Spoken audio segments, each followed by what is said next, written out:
tricks. Whenever, let me get a timer going here.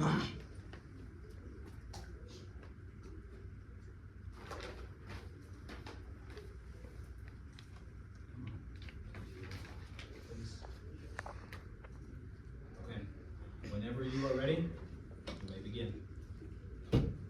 The day is June 12th, 1994. Nicole Brown Simpson and Ronald Goldman are found dead. If you had to guess who killed them, who would you guess? I think you know the answer. Well, I'm gonna guess that you said O.J. Simpson. Did you, Marco?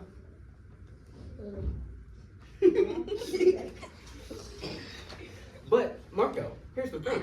The law says he didn't do it, so what gives? Well, that's what we're here to find out. Today, I hope you go out of this presentation figuring out both sides of the coin, not knowing whether he's guilty or not. You must become the jury of this situation. Understood? Understood. All right. Like OJ said, this is a love story. Let's start from the beginning. Slower than that.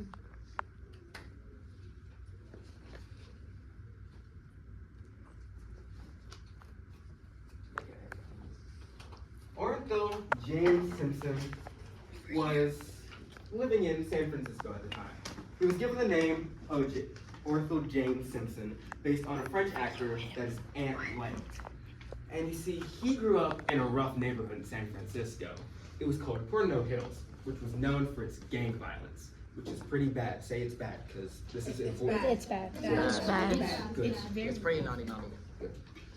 Now, unfortunately, at the age of 2, he had a bone disease called rickets, which is caused by having less vitamin D, calcium, and phosphorus. So, here's what he had. He had to have shoes in which he had a metal hole in between his legs in which he had to walk like a penguin. I know, pretty scary. Now you see, unfortunately, his family separated when he was at a young age in 1952. Without that, he didn't have a father figure, in which then he joined a gang, in which gang violence is also bad. Okay? Gang violence is bad. In which at 13, he became the leader of this gang. But one day, his life changed. When a man by the name of Willie Mays, an AC, came to him when he was at the San Francisco Youth Guidance Center. Now, tell me, do any of you know who Willie Mays is? Me. Exactly. You might know him for his famous baseball career. We'll get into football later. In which he told him that he has potential and he can do so much more than what he's doing right now with stealing normal things and whatnot. So, what was the best thing to do as an athletic kid in high school? Play football. Let's go, football. Yeah. In which he played at Galileo High School, in which later he went to the University of Southern California, in which he met one of his closest friends. You might know his daughter, because he dated this guy named Kanye West. That's right, Robert Kardashian, the father of Kim Kardashian. And you see, Robert was the water boy at OJ's college football team, in which they later became friends off of tennis. Because tennis, everyone loves tennis. In which then he started playing for my personal favorite team, the Buffalo Bills. Go Bills! Yeah. Totally. In which he won multiple awards and playing for several years. After he retired, technically, he started playing as a sports analyst. And he had a very long career, in which, reminder, sports analyst, that would be important later, okay? Now you see, during his time, he also had a very well-known love life, in which he married his high school sweetheart, Margaret Whitney. Now you see, now this is important for later. There were no abuse charges, none whatsoever, and she says that he has never put his hands on her, understood? This will be important for later. In which they had 3 kids. Aaron, well, I'm gonna pronounce that wrong. Sorry. Aaron, but we'll call Aaron because I do not know how to say that whatsoever. And later, Jason Simpson. But Jason, you see, he was born at a rough time. Do you know why? Because you see, he was the 3rd child, in which found out that Margaret wanted a divorce from OJ, and that she was pregnant with Jason. Dun dun dun. Dun dun dun. So, what was OJ gonna do about this? He had a 3rd kid on the way, and then his wife wanted to divorce him. He couldn't think about all of this at once, so he just went up to the mountains for peace the next day. But before that, he went over to, he saw a friend, let's just put that, and they went to this nice little restaurant. At this restaurant, they met Nicole Brown Simpson, an 18-year-old working at the restaurant at the time during the summer just to get a bit extra cash for later. And you see, they just had a small banter, you know, yada yada yada. I'm single.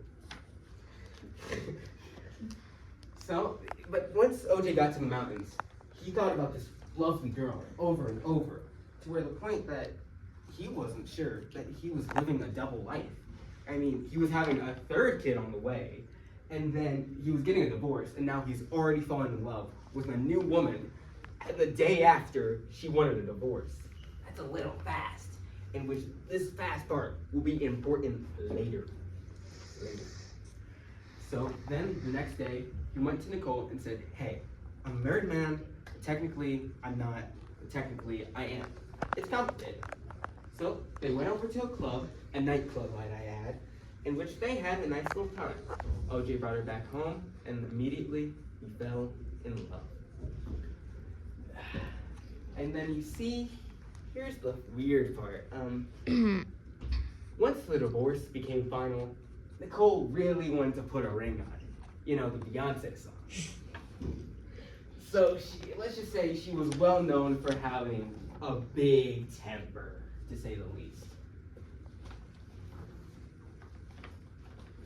Like, for example, we'll use one incident I call the baseball bat incident. Now you see, they were having a rough argument, and then OJ went outside, and there was a baseball bat and a ball. So he just started swinging, until one day, he just hit the car. But that felt pretty good. He hit the car, and Nicole saw and asked, "You gonna pay for that?" In which he said, and which then he hit it again and said, "Oh, you mean the car I bought?" And then he just kept going. Because here's the thing, he was gonna pay for it no matter what. So he just kept swinging and swinging and swinging. But luckily, the police came around in time asking if Nicole was okay. And Nicole said, "I'm fine." In which this will be important later, a lot later. The police had to be called a lot. And then you see, in 1983, they finally got engaged. And finally, in February 2nd, 1985, OJ and Nicole were finally married. And they had a nice little honeymoon, you know? Nice and simple. But after the honeymoon, Nicole found out that she was pregnant with Sydney. They see, Nicole crazy. That's the best way of putting it. In which she became obsessed with her weight, and most importantly, about food. She's saying that a woman can't gain 24 pounds in 9 months, but fun fact, she gained double that. And soon she started looking at herself in the mirror, getting stressed out. OJ was tired of this over and over, hearing all this annoying stuff constantly. But the good news is, Nicole finally stopped looking at herself in the mirror, in which things were calm. For a bit. This will happen a lot, okay? So Nicole, once Sydney was born, Nicole was obsessed. And I mean obsessed, to where the point that she said only she can take care of Sydney. To where the point where she wouldn't even let her own mother hold the baby. It took months until someone else could finally take care of that baby. In which things were crazy. This woman is crazy. And then that leads to New Year's. You know, things usually are good during New Year's, right? Right, Jason? Yeah. Yeah, but here's the thing. Nicole's crazy, remember? So, it was New Year's Eve, and one of Nicole's friends had gotten some new earrings, you know? And OJ hinted at something. Nicole thought, oh, that must mean I'm getting some earrings, and they're even better than hers. But here's the thing. OJ didn't know about any earrings, so right before they were gonna go to bed, Nicole asked if she was gonna get any new earrings. She wasn't gonna get any earrings. She wasn't. So, guess what happened? Yes, she just started throwing hands. She started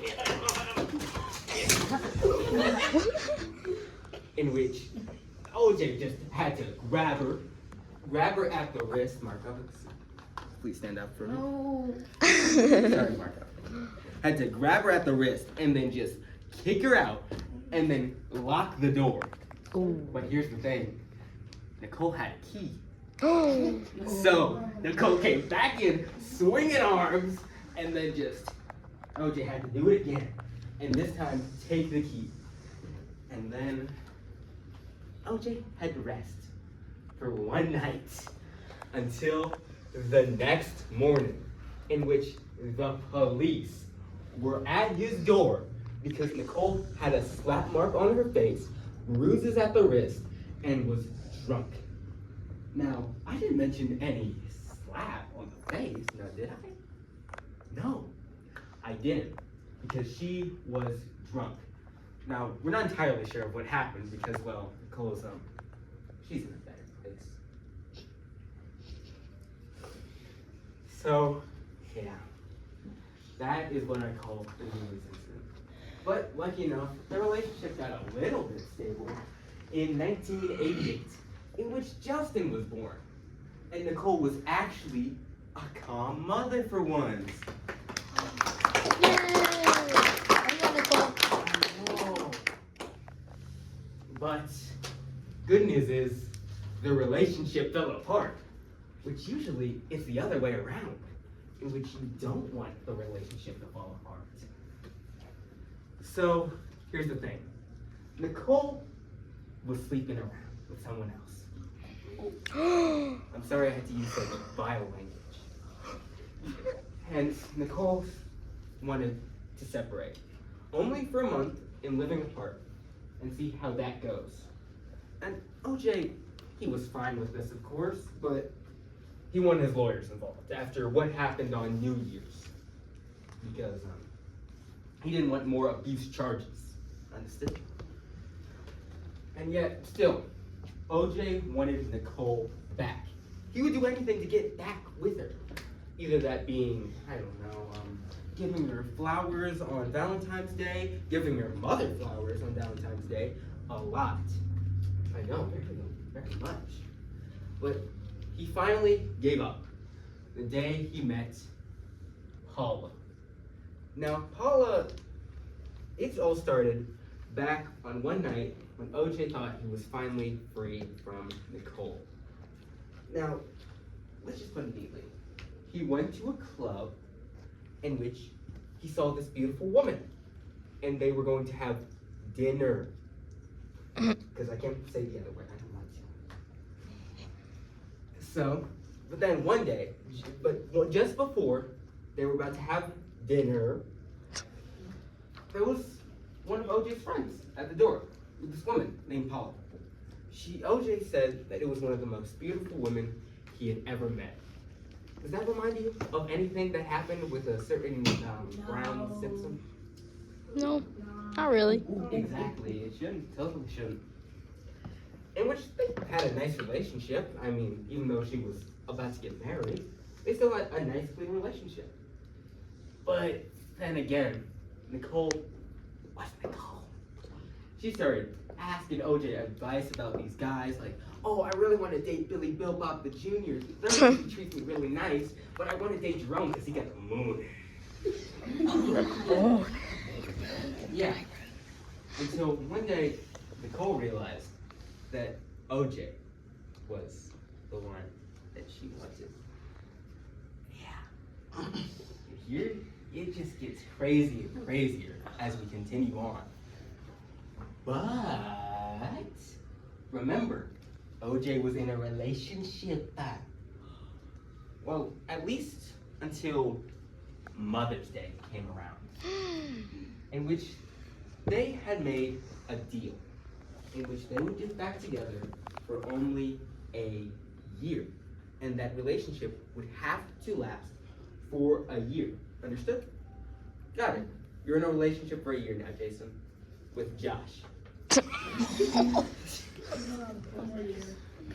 And then again, they had a lot of arguments because, you know, Nicole. One of those things being your drug problem. Now you see, how do I put this neatly? Nicole was hanging out with the wrong people. Those people being someone by the name of Faye Resnick. And you see, she was well known for her certain love of nightclubs and partying. One of those things about those parties being drugs. The bad ones. Don't do them. Understood? Good. Got you. Good. In which, then, one day, he was filming a movie called The Naked Gun 3, which was a franchise he was a part of. Then, one of the cast members told him that Nicole was hanging out with the wrong group of people. Now, you might be wondering who said this. It was a hooker. And it's bad if a hooker is telling you that your girlfriend is doing a lot worse things.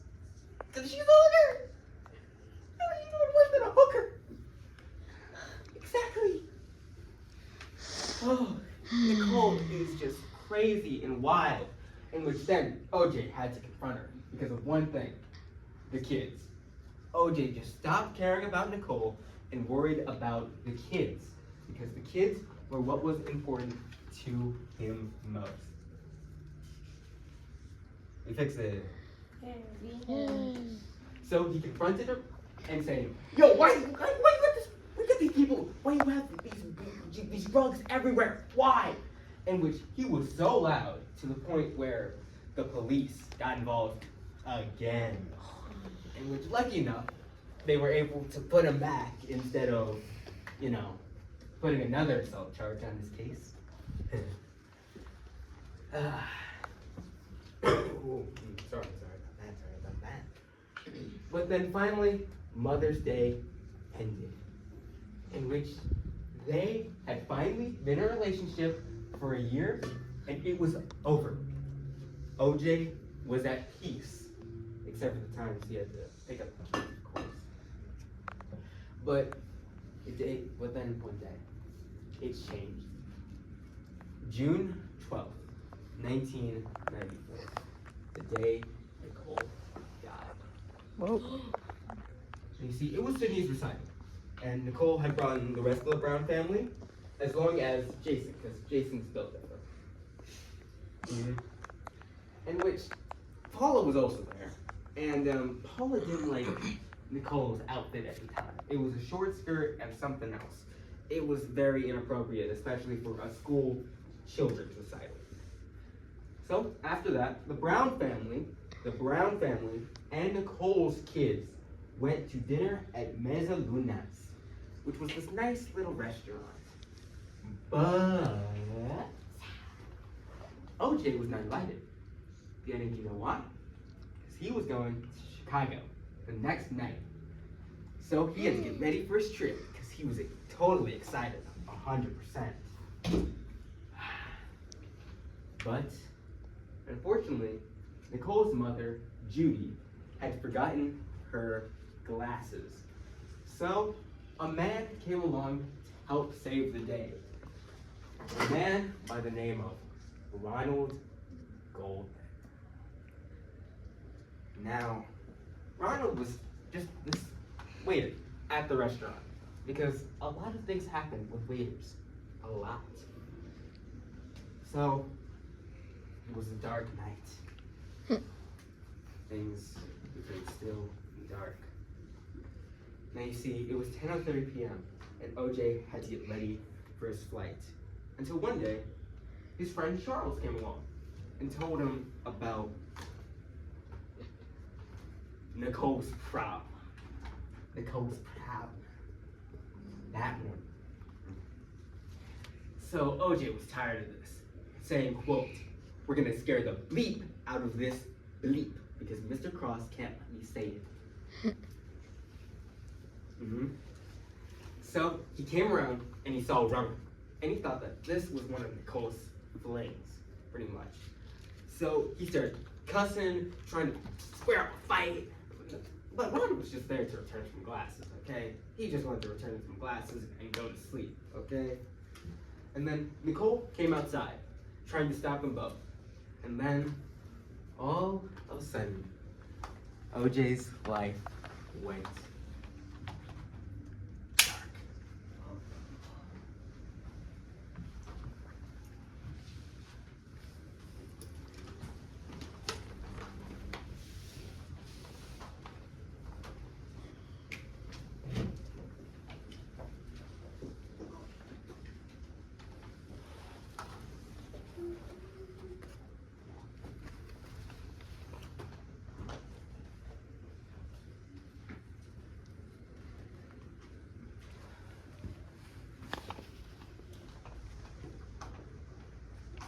Please get the lights back on. Please look behind you. You can stand up. You can stand up if you'd like. Nicole Brown Simpson and Ronald Goldman are found dead. OJ didn't know what happened. He was scared the world out of what was happening. So he just ran. He took off some of his clothes, that way there's less traces of blood, and he also left a glove and a knife. The knife will be important for later. Now, you see, everyone can please sit down now. You all can sit down now.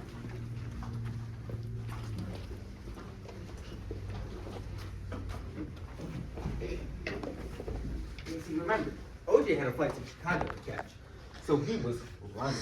He had to make sure not only he wasn't caught, but also to make sure he can make it to his flight to Chicago.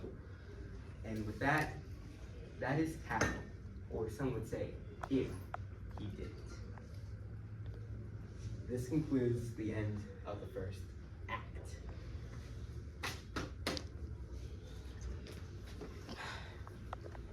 Now, once OJ got back, he was immediately bombarded by paparazzi. And no, paparazzi is bad this time, because the paparazzi are always bad during murder cases. They believe that OJ did it. Do you know why? Exactly. There is no reason whatsoever. No proof. So, good news is, he had his bestest bud, Robert Kardashian. To help him along when getting ready and making sure that there is nothing going with or against him. So once he got home, there was a bunch of cops everywhere, in which he was immediately asked for questioning. They were the #1 suspect for the trial. And then OJ later had to attend Nicole's funeral. It was a sad moment for him. He had lost the love of his life. What was he gonna do? He felt empty and as if he had nothing. He was in terrible shape. He couldn't sleep. He didn't know what to do. He felt lost. So the funeral was at St. Martin of Tours. The viewing was at 4:00 p.m. in which one day Judy asked him a question. OJ, did you do it? OJ said, no, I love her too much.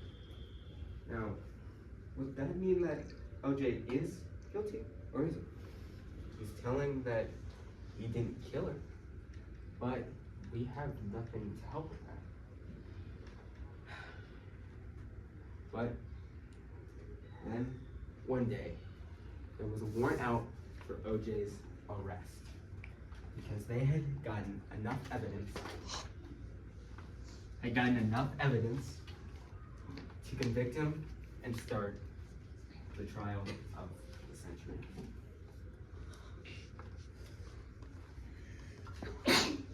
Small problems, but okay. In which OJ was not, he was going to turn himself in, but he decided that it was best for him to look around for one final day. But then he forgot to turn himself in, which means the next day he became a wanted man, in which they later found him on the highway in a white Bronco led by his friend AC. This was known as the White Bronco Chase.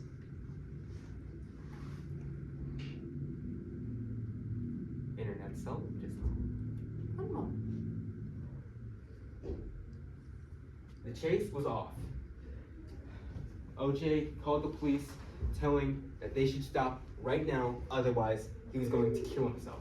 He had a gun right to his face as he was planning to kill himself if the cops took him down.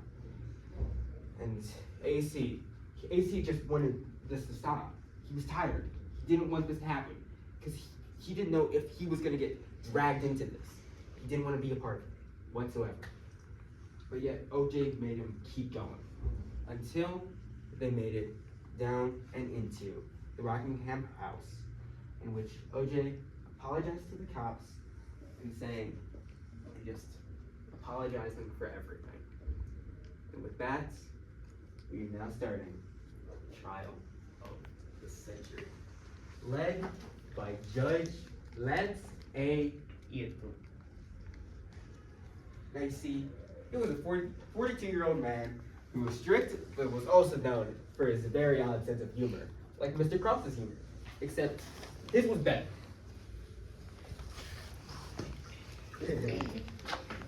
Now, the prosecution was led by a man named Christopher Darden. I pronounced that wrong, I'm sorry. Every time I pronounce everything wrong, okay?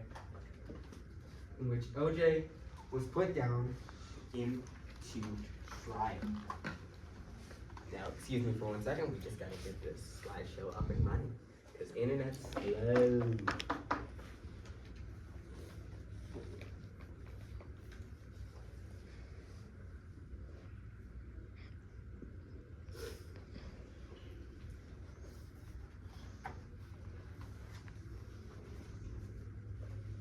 How's the kids?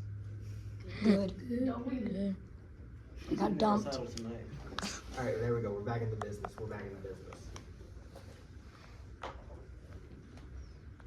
There we go. Okay. First, we're going to start off with our first piece of evidence. Now, do any of you remember seeing a knife/fork back here? Yes. This was found at the Bundy residence. These two are two separate forks, might I add. Two separate forks. In which this was found at the Bundy home and was for OJ that he got back in 1990. Because, you know, everyone needs a knife on their drawer, of course. But let's call in someone to the stand. Now please rise. Court is now in session. Please sit down, please. Now first, we have our good friend, criminalist Bong. Now you see, he was, let's just say, the defense used him against his own troop.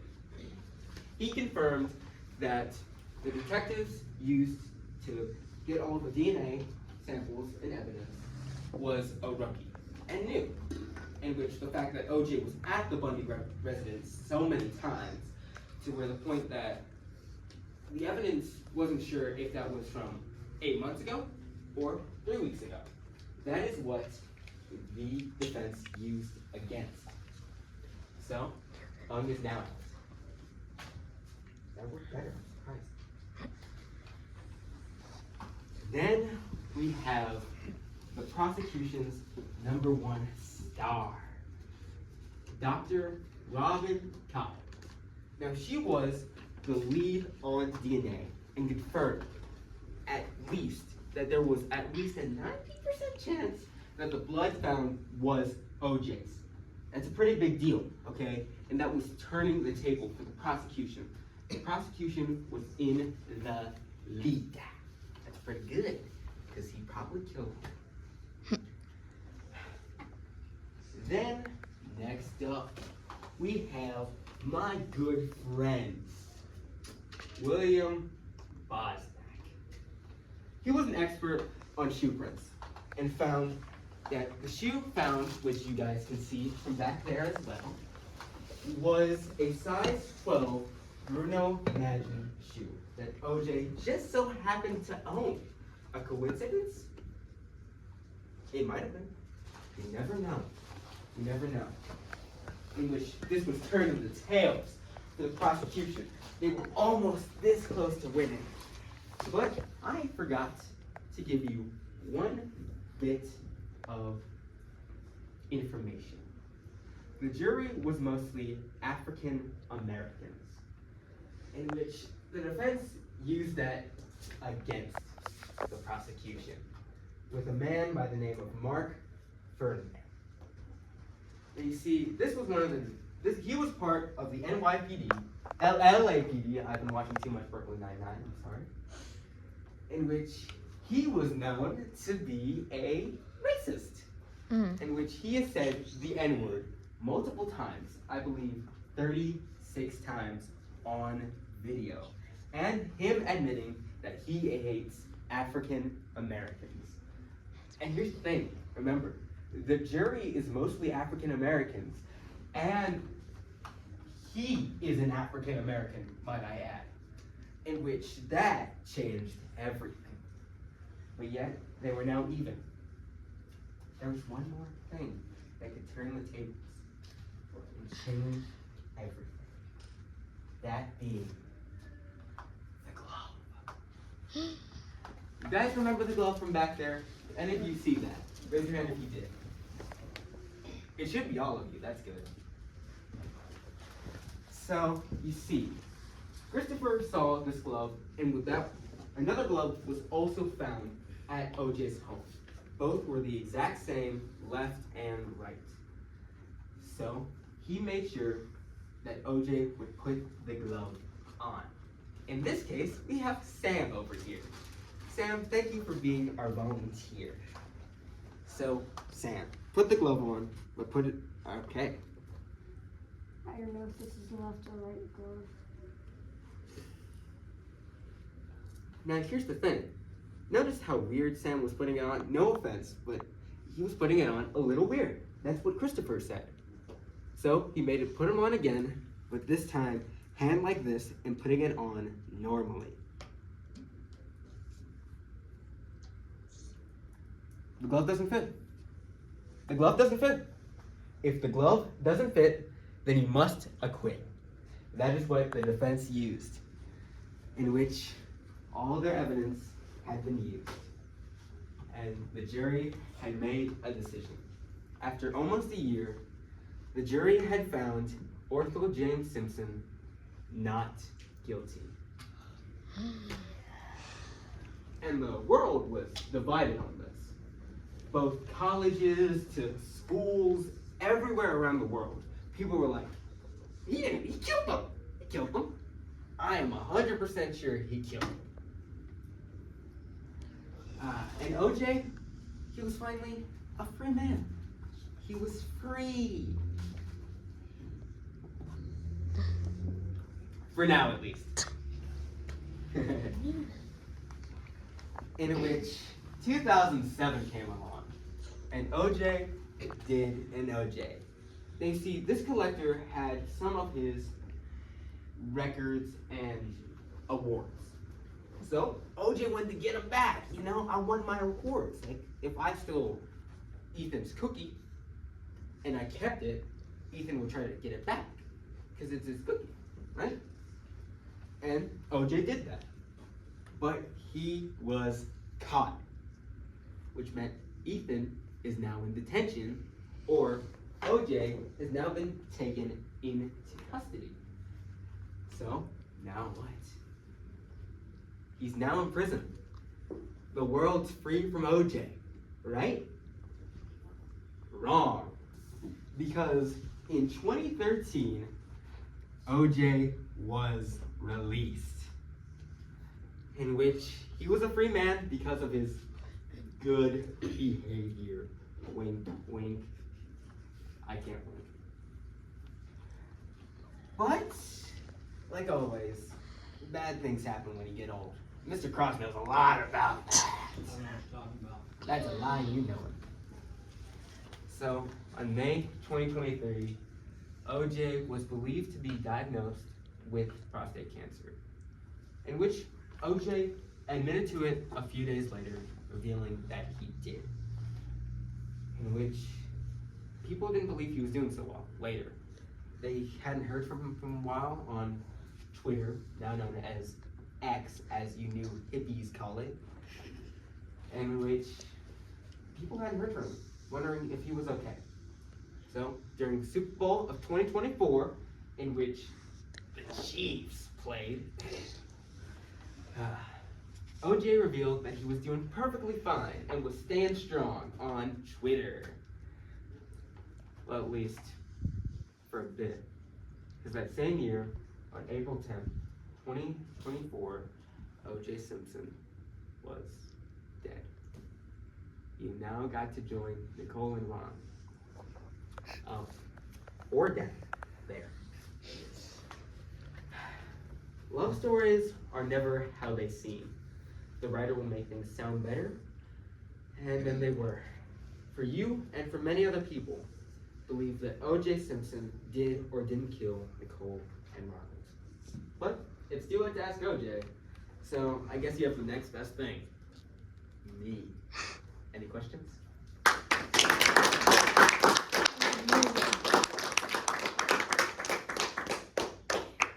Archie. Is OJ guilty? My lawyers told me not to answer that question.